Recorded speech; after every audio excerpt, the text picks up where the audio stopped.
आपको बहुपद के उन चीज़ों से मिलवाता हूं जो बेहद ही खतरनाक है। बच्चे तो देखकर ही इस सवाल का जवाब देना भूल जाते हैं, अगले सवाल पे चले जाते हैं।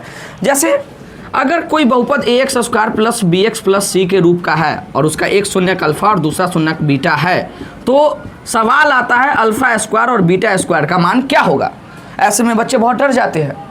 तो अगर बहुपद ax square plus bx plus c के रूप का है तो मैं कहूँगा कि भाई अल्फा स्क्वायर जो बीटा स्क्वायर क्या होगा।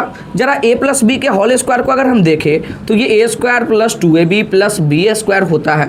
अब a square plus B square क्या होता है, वो तो होता है a प्लस बी का होल स्क्वायर और 2ab माइनस में, सिंपल सी बात है। तो भाई अल्फा प्लस बीटा का अल्फा स्क्वायर जो बीटा का स्क्वायर क्या होगा, वो तो होगा अल्फा प्लस बीटा का होल स्क्वायर माइनस का 2 अल्फा इंटू में बीटा, यानी कि alpha square plus beta square का मान हमेशा अल्फा प्लस बीटा का स्क्वायर माइनस का 2 अल्फा इंटू बीटा होगा। सिंपल सी बात है।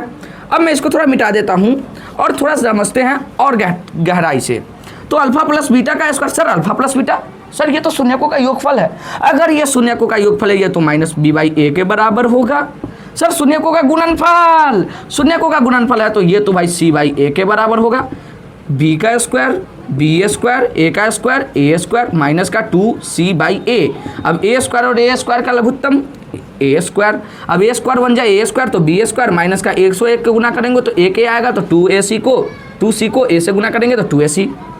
कहने का क्या अर्थ है, सर जब भी alpha square plus beta square पूछे तो हमें डायरेक्ट ये चीज़ देखना है कि B square minus 2ab by A square, यानी कि बहुपद अगर 3x स्क्वायर माइनस का 4x प्लस का 1 रहे, अगर मुझे ये देखना है तो मैं मेरे से पूछेगा कि भाई अल्फा प्लस बीटा या अल्फा स्क्वायर जो बीटा स्क्वायर बताओ, तो मैं डायरेक्ट ये सूत्र लगाऊंगा जहां b इस बहुपद का -4 को दर्शाएगा, a 3 को और c 1 को, और इस प्रकार हमारा आंसर आ सकता है।